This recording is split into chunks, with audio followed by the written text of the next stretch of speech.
Hey everyone, I'm Crystal Jigrup, and this is Empowered by Women. In August of 2021, I launched Book of Bijou, which is a line of chic and innovative jewelry storage. And in January of 2022, we expanded into what you now see as the Empowered by Women platform. I really wanted to create a centralized space where we can really put emphasis on our mission of women empowerment and community over competition. It really truly does fill my cup to be surrounded by so many of you inspiring women, and the energy that you bring to me and our platform on a daily basis is unmatched. You really all do fuel me with so much motivation to continue doing what I'm doing, and for that, I thank you. Before we jump into the episode, please be sure to follow or subscribe to us wherever you are listening, whether you're watching on YouTube or you're listening on your favorite podcast platform.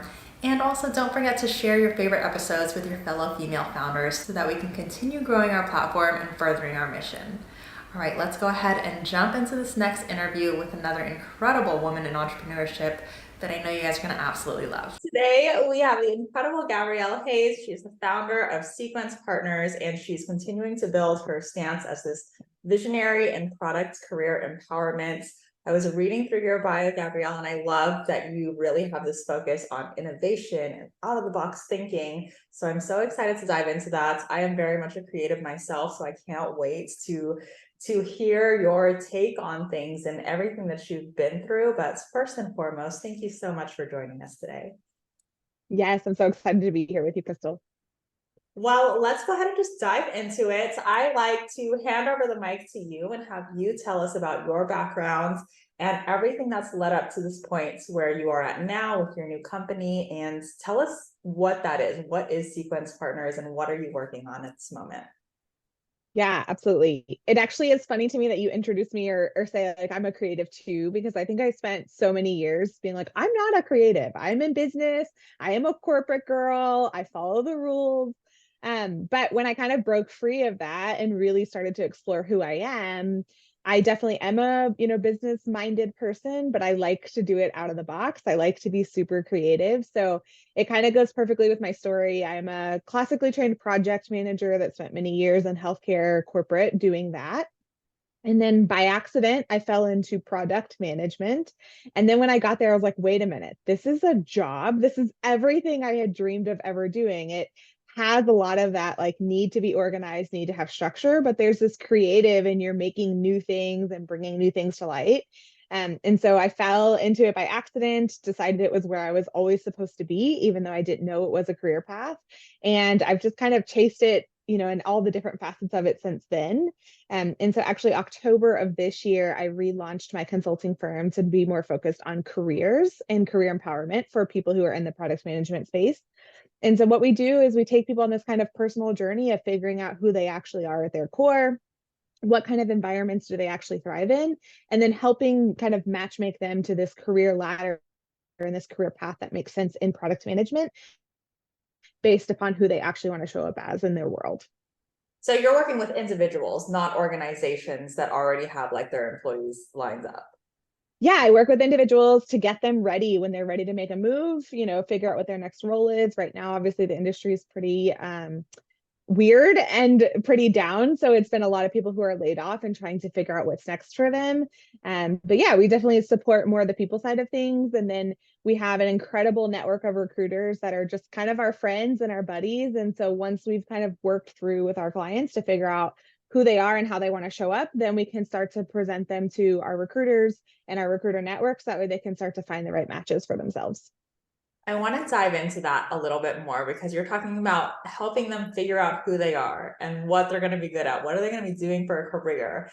And what does that process look like when you're walking them through that? Like, what are the steps you take to be like, okay, this is really who you are at your core and what you should be doing? And how do you get them to like really see that for themselves?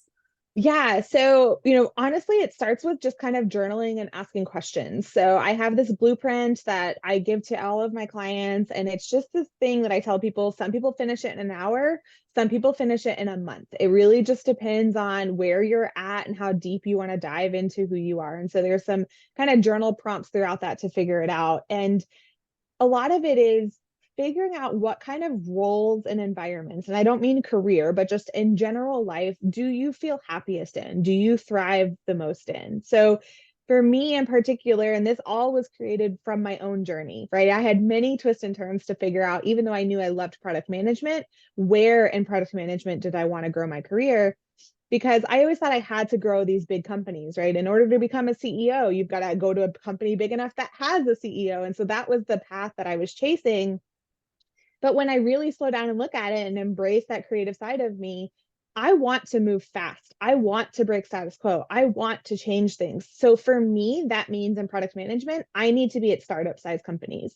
I need to be at companies that are super small, they're nimble, they're able to move quick. It's those kind of things that we start to talk through and then figure out how do we marry them together. And so it's looking at the environments and roles that you play in your personal life that actually bring you joy and make you grow, and trying to figure out what does that look like in your career. And I think the largest thing that we have found with people is people don't actually feel like they have a choice. Maybe they have a choice of which company they apply for or which specific job or what salary they ask for, but there's not been this realization that who you are as a person has a choice in the kind of professional environment you put yourself in. And so it's been really fun to take everyone down that journey.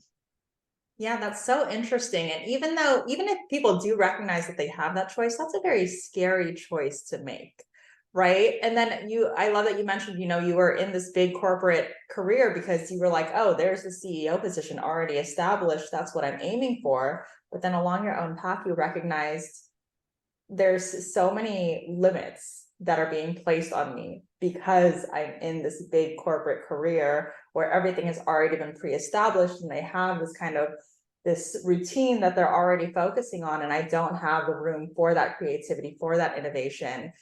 But leaving a corporate job to go to a startup, that is a big change. That is scary. That is a huge pivot.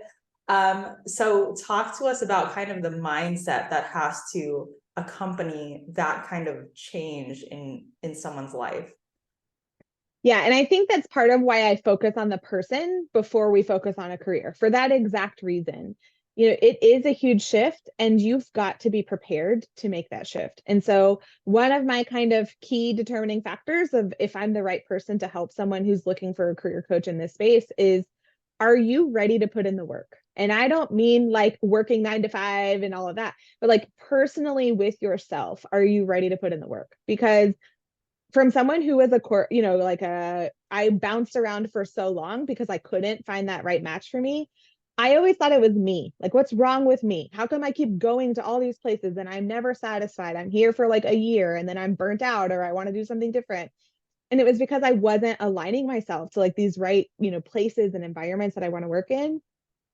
But it also took me years to get to that point, right? Like I had to go through the work of like years of healing, years of therapy, years of all sorts of like healing modalities to kind of figure that out.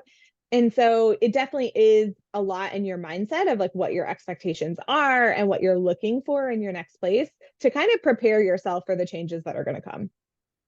Yeah, that definitely a lot of inner work that you need to take care of. But I'm sure that with the clients that you work with, just as it was for you, it can take quite a long time. So for those people that aren't ready to make that jump, they aren't ready to kind of commit to that kind of change yet, such a big change, especially in their career.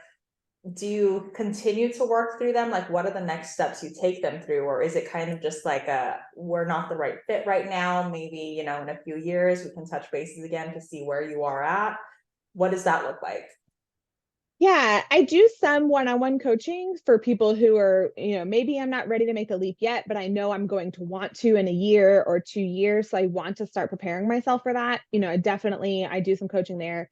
I also am not afraid to tell people, like, I just don't think I'm the right person to help you. We view things very different, or we have very different approaches. And if you're going to invest money in a coach, it should be one that you feel a relationship with, that you feel like I can listen to what they're recommending. And I tell my clients all the time, I'm going to have some hard conversations with you. And I'm probably going to tell you some things that you may not want to hear about yourself yet. And it's not for me to be mean or rude, but it's to help you. And I will tell you, every client that I've had to have one of those conversations with, they literally will say to me, yeah, I've been feeling that way. I just haven't wanted to see it or I haven't wanted to address it. And so it's like, if you're looking for that kind of change in your life, you probably know there's some things that you have to work on. But having a coach helps us see our blind spots. We can't see we can't Google what we don't know is our problem. So like you can't just go out and figure out how to fix it if you don't even know if it's a problem. And so that's really how I see my support as a coach, is to help people see what they aren't seeing about them own selves. So that way we can make the right matches for them. Absolutely. And then on the flip side of that too, it's the accountability, right? Because there's the other side of folks where they do see it, but they're not willing to address it. Just like you said, like, yeah, I kind of already, thought that, but I was kind of avoiding that path. Now you're making me really look at it dead in the eye and make the decision. So that's really impactful for, you to be able to coach someone through that, because a lot of times that's what we need. We do need that other person to tell us what we don't know, or to hold us accountable for all the things that we do already know. We haven't decided or made the commitment to make that leap. All right, really quick for everyone watching, I know we've mentioned the Women Thrive Summit a few times in our recent episodes, but I want to make sure you are actually registered, because girl, you are not going to want to miss out. I mean, it is a week long of inspirational talks and stories from such incredible women all over the world. This is taking place from March 18th to the 22nd. It's all about women empowerment, and all of these talks, which are going to range from topics like silencing imposter syndrome, or knowing what your business archetype is, to how to find more speaking opportunities or navigating finances, will leave you with real world tools, resources, and inspiration to really elevate your brand and honestly yourself. So head to www.womenthrive.club, that's CLUB /Crystal Sugar. Or if you're tuning in today because of our amazing guest who is also going to be speaking at the summit, just replace my name with theirs in the link. Because again, we really are here to support each other. It's never about competition. So both of those links will be included in the show notes. You have no excuse not to register. But let's go ahead and just hop back into this amazing conversation. So I want to dive into your personal story a little bit more, and all of these kind of shifts that you've made throughout your career, and you trying to figure out, okay, what role aligns with me and who I am, and allows me to really harness all of my creative energy and put it to good use. That must have come with a lot of instances where you were kind of pitching yourself, or the ideas that you had, or trying to implement some kind of change, but having that change or those pitches be rejected. Is that accurate? Yeah, for sure. So what was that like, kind of like constantly hearing like, no, that we're not going to do it that way, or no, like, thanks for your idea, but that's not how we do things here. How did that make you feel in that moment, and how did you find the courage to like keep going? Honestly, I used all of those no's or the because. That's what I always say. Like because we've just always done this way. Like that was always light a fire underneath me. Like, watch me. I will prove to you that we don't have to do it that way just because you always have or you always did.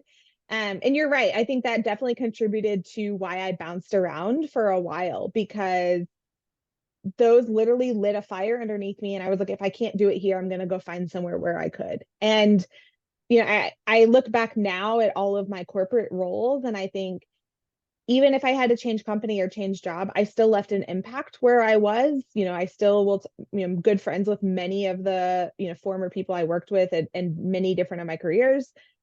And, there'll be parts where they're like, we're still doing, this thing that you told us to do, or this thing has changed. And so I think for me, seeing that change has continued even after I have left has definitely been a celebratory moment. But I think the biggest part is, don't take those no's personal. A lot of the times it has nothing to do with you or your idea or your thoughts. It has everything to do with the culture that you're in most of the time, or the people you're around. And so don't be afraid, if that's what needs to happen, is you need to change those, then you change those. We're allowed to do that. And so I say use it as fire to keep exploring, keep researching. And one of my biggest things that I teach people all the time is, don't be married to any idea that you can't consider alternatives. So even when I was making pitches or was making recommendations, that doesn't mean my idea was the best, but I could at least spark this thought of like, maybe we can do it differently. And then you come together as a team to figure that out. I love that you brought up that last point, because what I was going to say was one of the things that I try to preach very often is if you do have this idea, it really needs to be something that you're so like profoundly, this is something that I believe in. And if someone says no to me, like that's no big deal because I know that I believe in it. And that's going to be your fuel to keep going. But you're absolutely right that you do need to have also that open-mindedness and that flexibility and ability to just adapt if there are other ways you can take it. And I think it's so important to not be so, committed to just one path of how your vision is going to play out. Like you said, there are so many different alternatives and so many different ways to take it. And just as you are kind of pitching your idea to someone else, it really is key to be able to hear ideas back and see how you can grow and really build something beautiful from all of that. Yeah, one of my favorite examples is actually a very recent one where when I relaunched, it was because I was so angry at how product managers were being treated in the recruitment process. I was like, they're not being treated like humans, they're being taken advantage of. And so I was like, screw it. I'm going to burn it all to the ground and I'm going to do it my own way. But the reality was when I finally took a step back, because that wasn't going to get me anywhere, right? Like just being so angry about it and being so vocal about how angry I was wasn't necessarily going to change the problem. When I took a step back and realized it's an education problem, it's not a I'm choosing to be a jerk problem.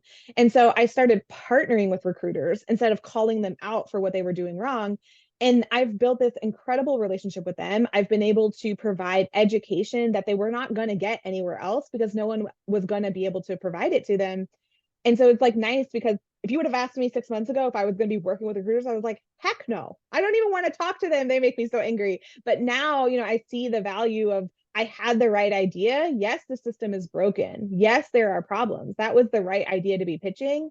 But my solution wasn't mine to find. I had to spend time with it and spend time with other people to figure out what the right solution was to that problem to be able to fix it.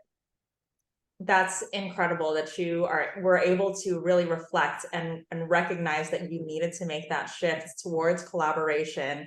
I think that's so impactful. I'm a huge fan of collaboration. One of our values with our brand is community over competition. We work with a lot of small businesses, but we can still kind of apply that same value to what you're doing because you are so mission driven and you were able to kind of turn that mind shift of this is what I'm doing because everyone else is like trash or whatever. Obviously, those weren't your words. But instead, like, what can I do to really make a bigger impact and shift the way that they're doing things? Not really just stand in my own corner because I think what I'm doing is the best way to do things, but let's make a bigger impact. How can I do that? And how can I work with all those areas that I do see people struggling in? I think that's incredible. Yeah, it was a wild ride for sure, but I'm really proud of where it's landed us. And now you're here, you're the founder of your own business. So talk to us about like starting your business and any difficulties that you might have come across along that road. Oh yeah, tons of them.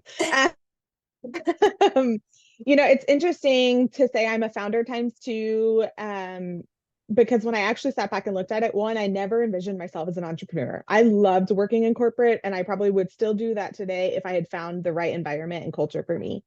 So it was very interesting for me to start to decide to go out on my own and try different things because I just never envisioned this for myself. So I think part of it was I wasn't intentional when I first launched my business. Again, that anger got in the way. I was working full time at a consulting firm. I was like, they're not moving fast enough. They don't actually care about and making an impact on these clients. They're just billing their hours, showing up and doing what they're supposed to do.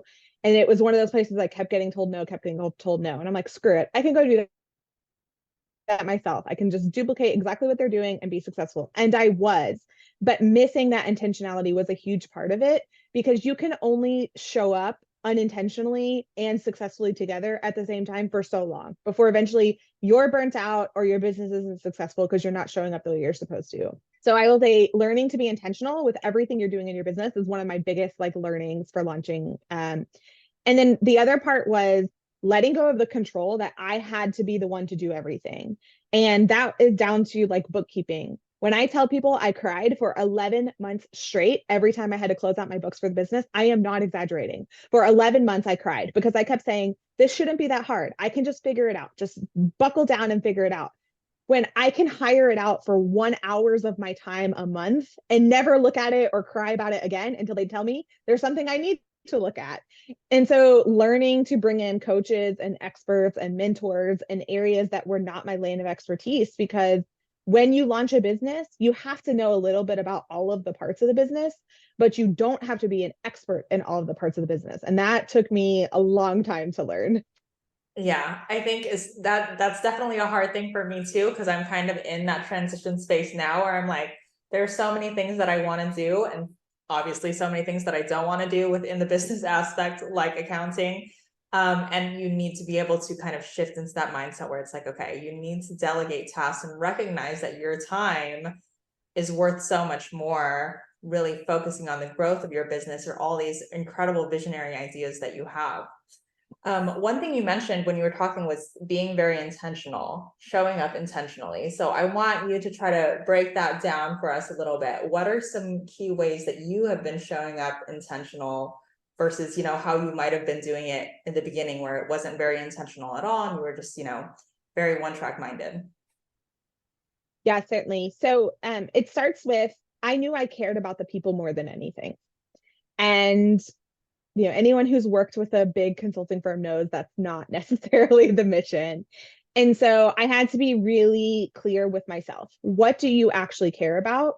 And then that starts to open doors, right? What services do I offer? What pricing do I offer? What metrics do I track? Like those are the kind of things, once I figured out who I really cared about or what I really cared about, then I was able to start to structure the other parts of my business.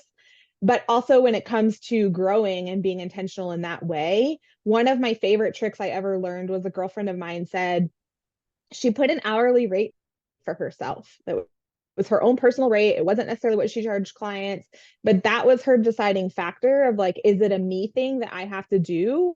Or can I, hire it out or bring in an expert who's going to do it faster and probably better than I am and can teach me along the way. And so that was a huge intentional piece for me when I started to hire it out, was like, this is my number. And if I can get help with it from an expert for less than that number, it is worth taking it off my plate. Because I will tell you, I failed every leadership and personality test there is out there, every control issue. And I'm like, yes, just put it right in front of my face. I'm well aware of it.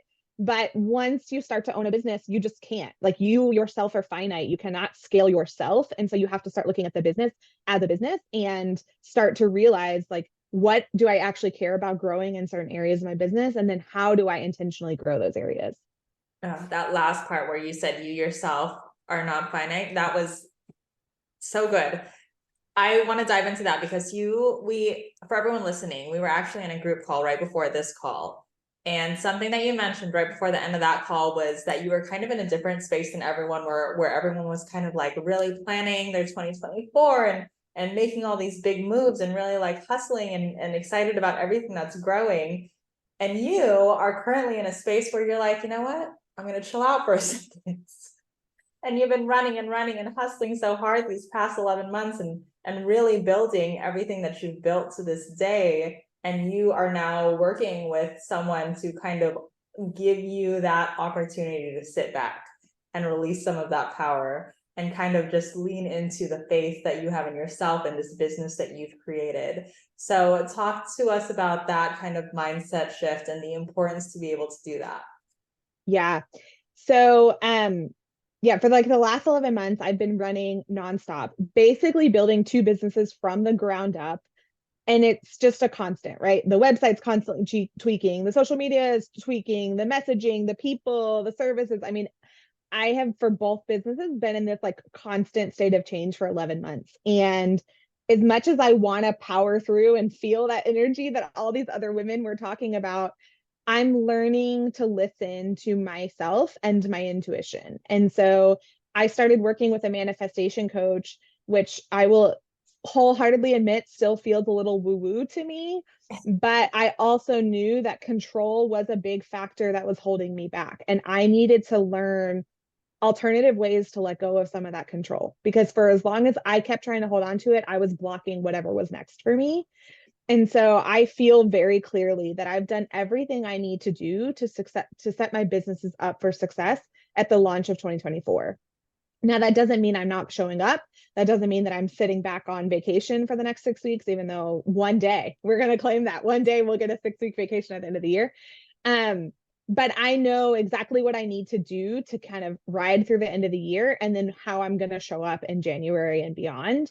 And so that will change over time. But definitely, again, it was one of those things where I wasn't going to get there on my own. So I needed to hire an expert and a mentor or a coach to kind of help me get there, because those were my own blind spots that I couldn't see, was that my desire to have my hands in everything was slowing down the entire process for everyone.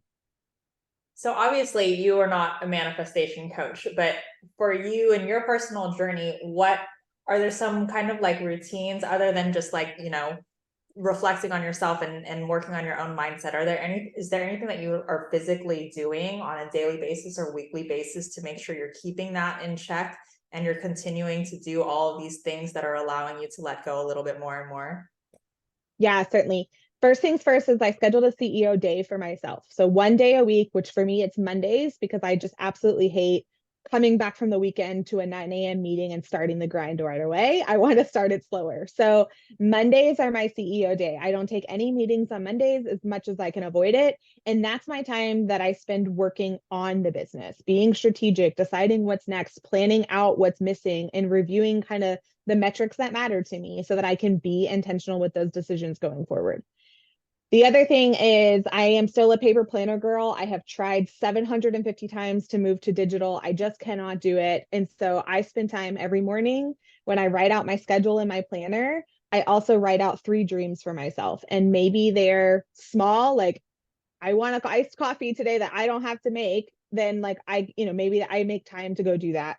And then other ones are really big ones, like personally, my family is in this kind of location instability right now where we don't actually know where we're going to end up like living full time.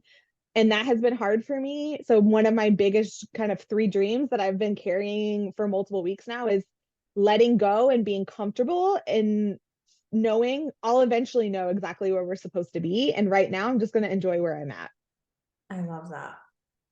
I also love that you mentioned that, like, even now in this moment, even though you've been working with this coach, like it still at times feels very woo-woo to you.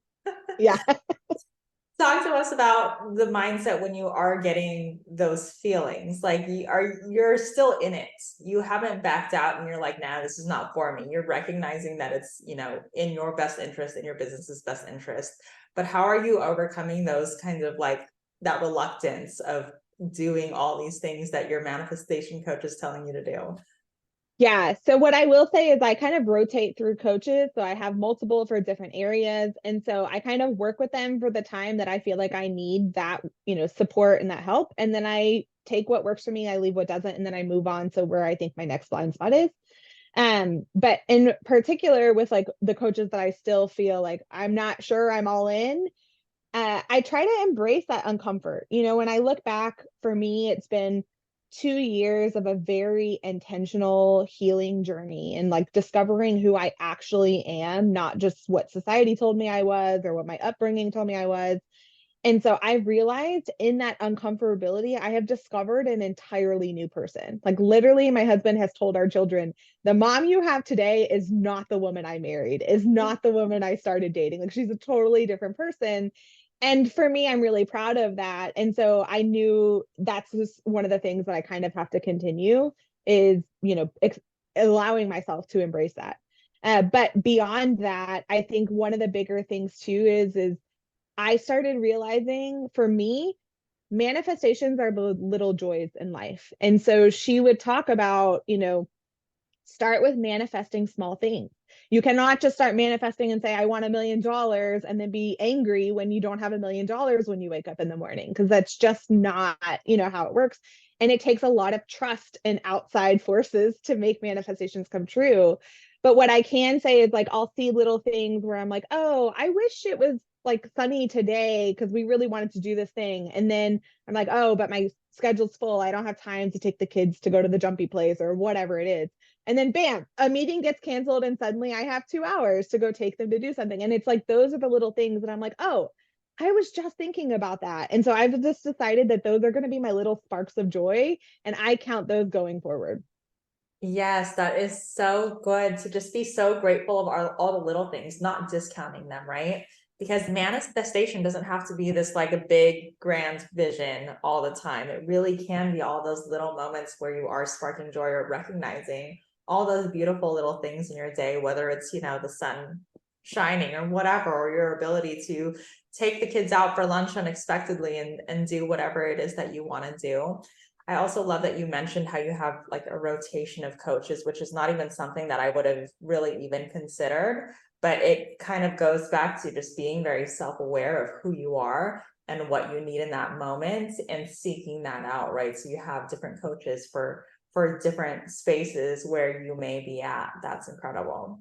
Yeah, So and I've built a relationship with them too, to the point where like sometimes I just text them or message them and I'm like, okay, this is the thing. Is this a you thing? Is this a this person thing? Like, who helps me get over this crap? That's what I need to know. I love it, just straight to the point. So for anyone out there that is kind of at the beginning or, very, very starting point of their entrepreneurial journey or potentially making that leap into starting something for themselves, what is the biggest tip that you can give them? Just get started. For me, perfection is the enemy of any progress. And, I think almost any business that you study or business owner that you talk to, they have made multiple pivots in their business, whether it's the services they offer, the pricing they charge. Like there's so many things that can change with a business. And to me, that's the beauty of it. You have full control over flexing and changing what you do or don't, offer in your business or how you offer it. But I think for so many people, having a 9 to 5 or this kind of steady paycheck gives you that stability that you're not thinking about those kind of things. So this like thought that you have to start making those kind of decisions can feel very audacious and very scary. Just get started. The people you talk to will help you learn what you need to change. Your customers will tell you what's working, what's not. Just get out there and start collecting the feedback, and then you'll start to realize what improvements you need to make. Yeah, and like you said, it's about being intentional, right? And really like going back to your why and being really in tune with your intuition and feeling what is feeling really aligned. And that will allow you to kind of guide you in whatever pivots you're making in that moment without the kind of negative self-talk that we often have when we are making a big drastic change. Such a great tip. You have been incredible, and I love what you're doing, and I love the energy that you're bringing to the table because I feel like it's been a shift from kind of some of my more recent interviews where a lot of it has been very like fluid and intentional, but I love how much you're like, yes, I know I need to take control. This is who I am. This is what I'm going for. I love the energy that you're bringing to the table. It's really lighting a fuel in my fire right now. But thank you so much for joining us. Before we end off, where can everyone find you and all the amazing things that you're doing? Yeah, so I'm most active on LinkedIn, so certainly you can find me there. And then I'm also on Instagram at highly.inquisitive. And that's kind of the more like behind the scenes, the things that I'm trying to get to this like healing state. So happy to share any either professionally or personally with anyone who feels led to connect. And of course, those links will be in the show notes. And I forgot to mention at the beginning of this episode that Gabrielle is also one of the incredible speakers that's going to be at the Women Thrive Summit. And by the time this episode is live, it is actually going to be the week of the summit. So if you are listening to Gabrielle and loving what she has to say, which I have no doubt that you are, you can gain more access to her really, really soon by making sure that you register to the summit. Check out her talk, check out my talk, check out all the talks of all of the incredible women across the world that are being a part of this summit. You are going to love it just as much as I've loved this conversation today. But again, Gabrielle, thank you so much for joining us. I've loved getting to know more of your story and you and who you are. Yes, thank you so much, Crystal. This was great. Another incredible interview with yet another inspiring woman in entrepreneurship. I hope you guys loved that episode just as much as I did. Before we leave off, if you yourself are also a woman entrepreneur, I would love for you to consider joining our Empowered by Women directory. We're looking for women-owned product and service-based businesses in the US to help us build the go-to place for our communities to find local women to shop with and connect with, and we'd love for you to be a part of it. All of the details can be found on www.empoweredbywomen.com/apply-directory.